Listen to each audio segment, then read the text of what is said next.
Hi everyone! In this video I'm going to be showing you how you can use Photoshop to make your own profile photo. Let's start! So this is a crack version of Photoshop. I have not downloaded the original copy from Adobe.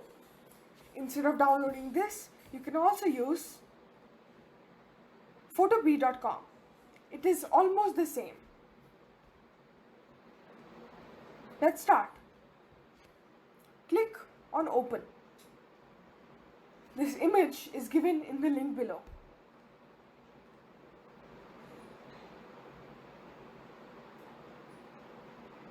Here it is. Now we'll be adding the Vignetting Effect.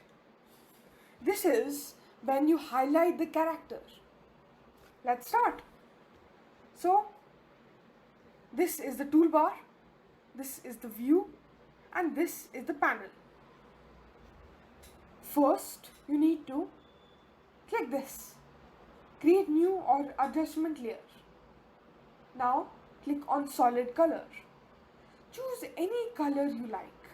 I will choose blue. Here it is. Now click OK. You must be able to see that the image is not here.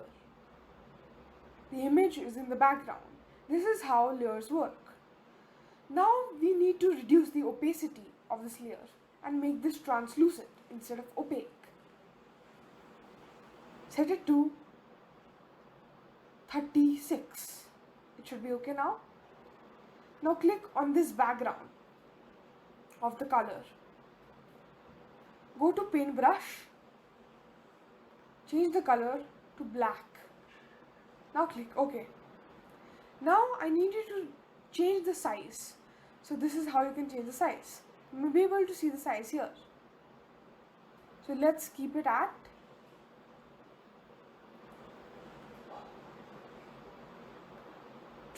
480 or 448 should be good. Now we'll be unmasking this.